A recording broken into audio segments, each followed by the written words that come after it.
Good afternoon, friends. Welcome to my YouTube channel.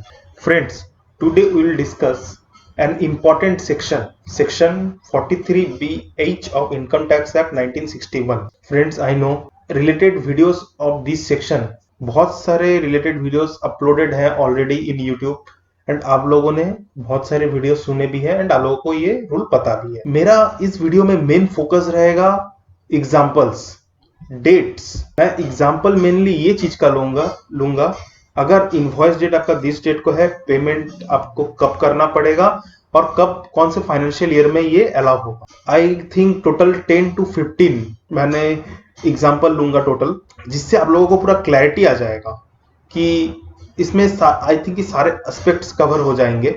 अगर आप लोगों को इसके बाद भी अगर कुछ क्वेरी रहेगा तो वो आप लोग मुझे कमेंट्स बॉक्स में पूछ लीजिएगा। मेरा मेन फोकस रहेगा एग्जांपल्स पे एंड जिस्ट पे। मैं आप लोगों को पता है कि इस एक्ट में कहा गया है, इस सेक्शन में कहा गया है अगर आप 15 डेज के अंदर पेमेंट नहीं करते हैं, अगर आपका एग्रीमेंट नहीं है, विदाउट एग्रीमेंट है तो 45 डेज के अंदर, अगर पेमेंट नहीं, विद एग्रीमेंट है तो 45 डेज, विदाउट एग्रीमेंट है तो 15 डेज के अगर पेमेंट नहीं करते हैं, इन दैट केस आपको डिडक्शन अलाउ नहीं होगा। ये आप लोगों को पता है, ये नॉर्मल आप लोगों को पता है। मैं फिर भी फर्स्ट मेरा पॉइंट डिस्कशन रहेगा ये रूल, ये सेक्शन क्या है, इसमें हम लोगों के की पॉइंट्स क्या क्या है। ये वीडियो थोड़ा लंबा होगा, साथ में क्या क्या मेजर में क्या क्या प्रिकॉशंस लेने चाहिए सेलर को, क्या क्या प्रिकॉशंस लेने चाहिए बायर को, ये डिस्कस करेंगे। देन अपना एग्जांपल वाला बात आएगा। जैसे कि आप सबको पता है सेक्शन 43BH में ये क्या कहा गया है, जो भी एमएसएमई सप्लायर है।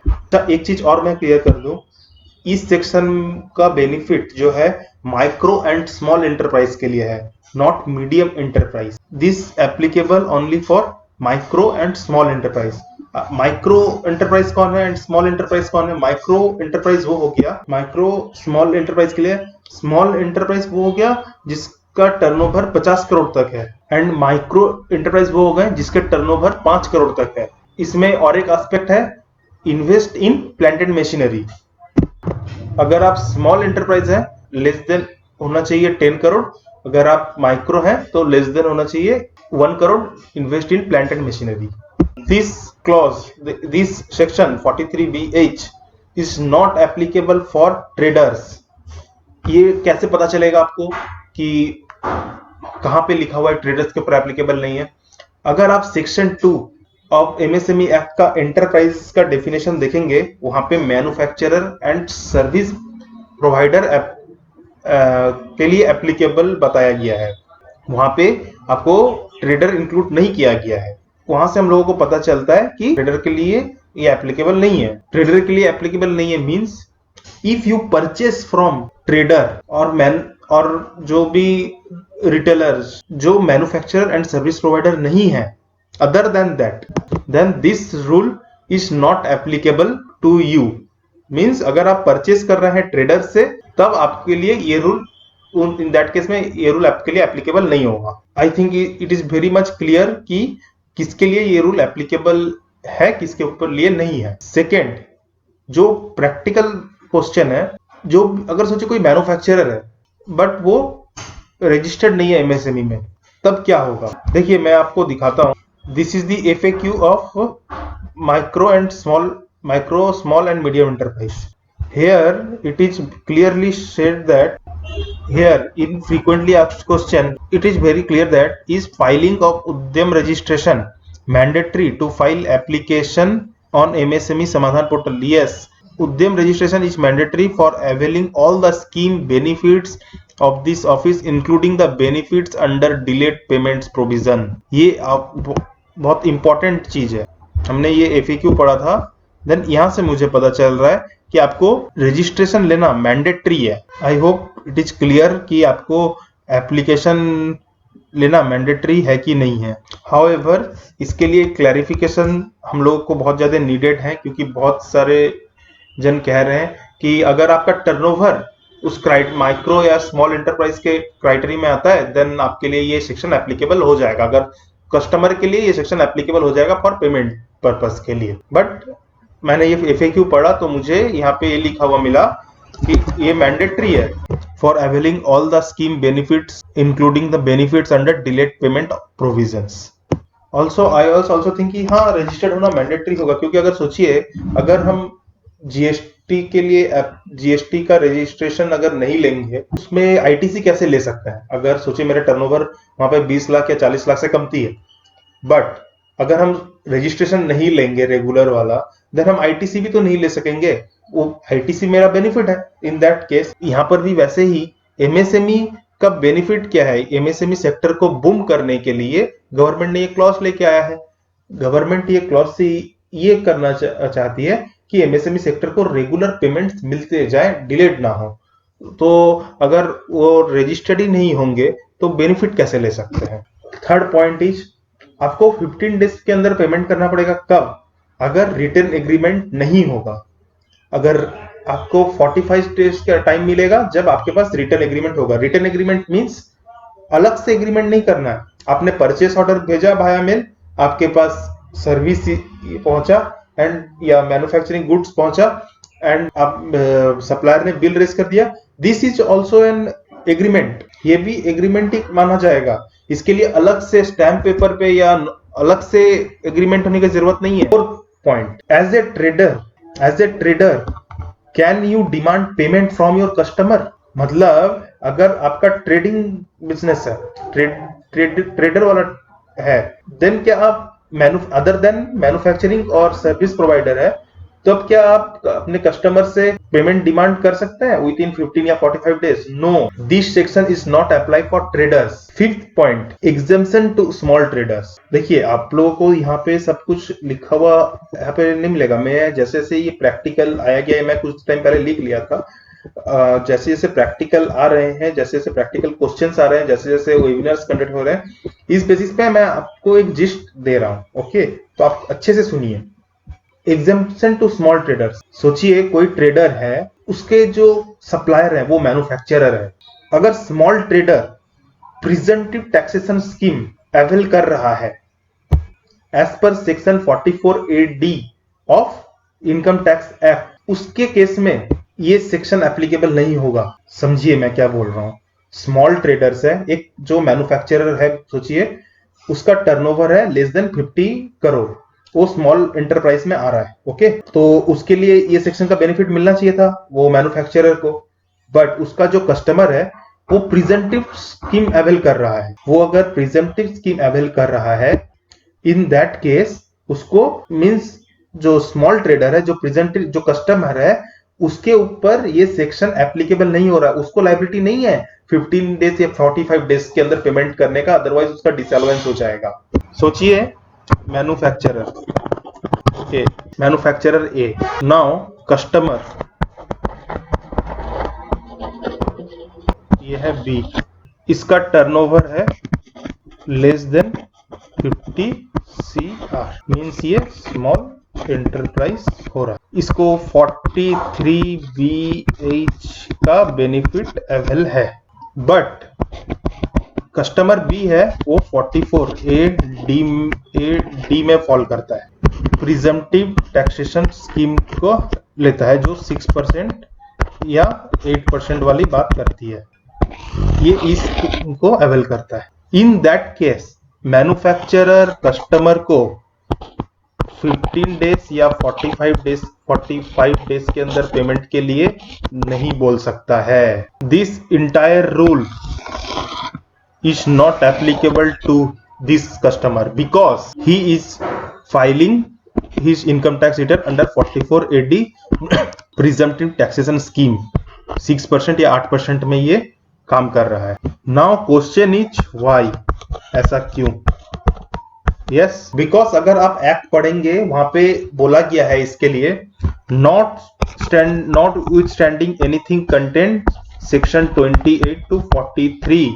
ये कस्टमर सेक्शन 28 या 43 को के अंदर नहीं फॉल कर रहा है, ये 44AD में फॉल कर रहा है। I hope this things is clear, आपको समझने में आसानी होगा। आपको मैं एक ओवरव्यू दे चुका हूं, इसको आप अच्छे से पढ़िएगा एक्ट को, तो आपको पता चलेगा। मैं फिर से दोहरा देता हूं, मैंने पहले ही कहा था ये वीडियो थोड़ा सा लंबा होगा, प्लीज पेशेंस से सुनिएगा, ये बहुत अच्छे अच्छे एग्जांपल्स के साथ मैं आऊँ। मैन्युफैक्चरर ए है जो क्या ना स्मॉल एंटरप्राइज है, 50 करोड़ के नीचे का टर्नओवर है, ये 40, मैंने पहले ही कहा था ये वीडियो लंबा होगा, आप लोग अच्छे से सुनिएगा।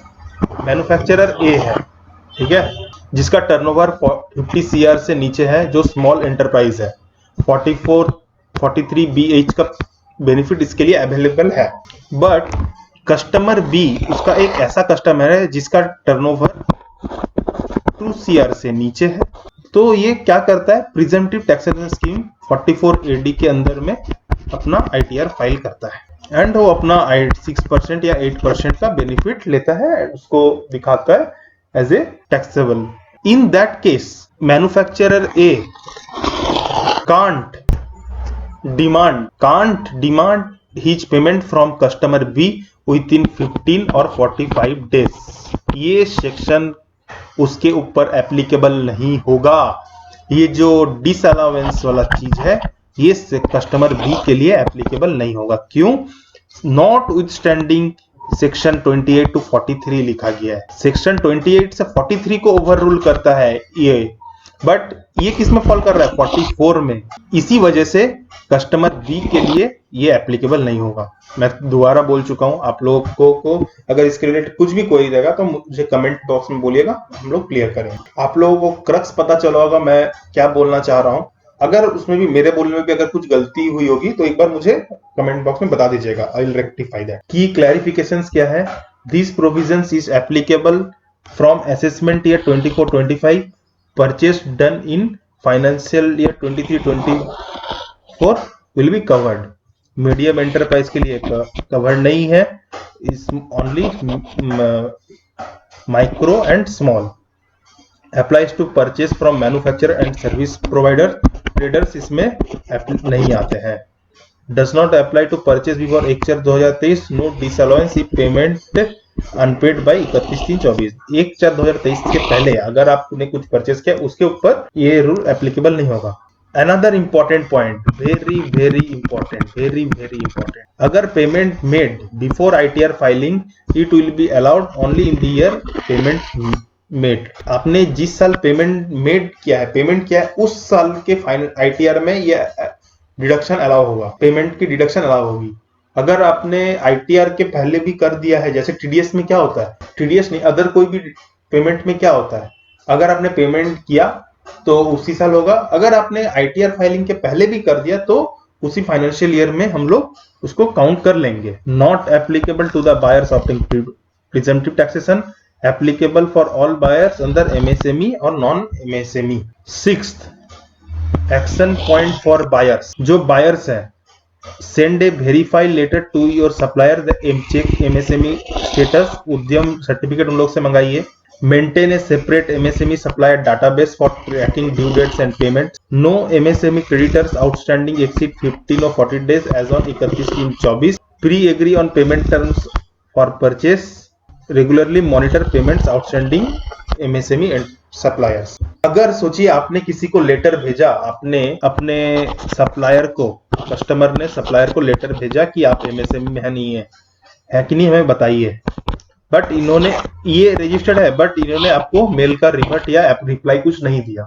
आप क्या कीजिए, फॉर योर प्रिकॉशन आप दोबारा और एक लेटर भेजिए इनको, क्योंकि हमने जानना चाहा एंड आपने कुछ रिप्लाई नहीं दिया तो फिर हम मान रहे हैं कि आप MSME में रजिस्टर्ड नहीं है। अगर सप्लायर अपना इनवॉइस में MSME नंबर लिख के भेज देता है तो वो आपको मानना पड़ेगा कि वो MSME में रजिस्टर्ड है एंड ये सेक्शन आपके लिए एप्लीकेबल हो जाएगा या उनको बेनिफिट मिलेगा। बट अगर वो इनवॉइस पे भी नहीं लिख रहे और आपको कुछ रिवर्ट भी नहीं कर रहे, इन दैट केस आप और एक उनको मेल या लेटर भेज दीजिए कि आपने कोई रिवर्ट नहीं किया। इन दैट केस आपको हम लोग MSME है कि नहीं आप हम नहीं समझ पा रहे हैं एंड देन हम ये मान के चल रहे हैं कि आप MSME नहीं है एंड अकॉर्डिंगली आपके ऊपर नॉर्मल प्रोविजंस एप्लीकेबल होंगे। गाइडलाइंस फॉर सेलर्स, डिस्प्ले उद्यम registration on invoices, inform buyers for your MSME status, specify A credit period up to 45 days on invoice, if not udyam registered seek assistance from MSME consultant for taking registration। Okay, 8th important point, जो भी AS या IND AS follow कर रहे हैं, सोचिए कोई भी trader उनको उनके लिए ट्रेडर कोई भी बिजनेसमैन या कोई भी कस्टमर एस या इंड एस, उसके लिए क्या होगा मैं बता देता हूं। सोचिए कि एक डिडक्शन है, सोचिए फाइनेंशियल ईयर 22-23 या 23-24 ही पकड़ लीजिएगा, 23-24 आपको अच्छा रहेगा, 24-25 आप एस 12 वगैरह फॉलो कर रहे हैं। मैं एक सिंपल बता रहा हूं आपको, एक जो प्रॉफिट आपका है ग्रॉस प्रॉफिट माइनस होना चाहिए था एक एक्सपेंसेस 1 CR का, वो यहाँ पे डिडक्ट नहीं होगा बिकॉज आपने 43BH का वायलेशन किया है, अपने फाइनेंशियल ईयर के बाद पेमेंट किया है। इन दैट केस आपका यहाँ पे एक्सपेंसेस घट गया एंड आपका नेट प्रॉफिट बढ़ के आ गया, आपको टैक्स ज्यादा पे करना पड़ा, deferred tax payment asset create हो जाए। एंड अगले साल जिस सोचिए आपने इसका पेमेंट किया 24-25 में, आपका जीपी आ रहा था एंड इसका रिडक्शन आपको यहाँ पे मिलेगा एक्सपेंसेस का, क्योंकि आपने 24-25 में पेमेंट किया, यहाँ पे नहीं मिला है तो यहाँ पे मिलेगा आपका नेट प्रॉफिट। अब इस साल घट के आएगा, इस साल इंक्रीज होके आएगा, इस साल घट के आएगा, ये डेफर्ड टैक्स पेमेंट एसेट यहाँ पे एडजस्ट होगा, यहाँ पे डेफर्ड टैक्स पेमेंट का रिवर्स एंट्री होके ये खत्म हो जाएगा। ये एक छोटा इंपैक्ट आएगा अकाउंटिंग में, ये मैं समझाया हूँ आपको। नाउ 8th और एक अपडेट जो आप लोगों को कुछ दिन में आ जाएगा, आप चेंजेस देखेंगे फॉर्म 3CB 3CD में, ऑडिट रिपोर्ट में ऑडिटर को रिपोर्ट करना पड़ेगा कि किस एसएससी ने MSME प्रोविजन के वजह से कितना डिडक्शन डिसअलाउंस हुआ है। ये चीज, ये एक टैब आ जाएगा नया, चेंजेस आपको देखने मिलेगा। 9th हम लोग एग्जांपल्स करेंगे। अभी आई नो कि ये वीडियो बहुत लंबा हो गया है, मैं कोशिश करूंगा कि इसका पार्ट A पार्ट B कर दूं, इससे आप लोगों को अच्छा रहेगा। एग्जाम्पल आपको जो मिलेगा वो दूसरे पार्ट में मिलेगा, ओके।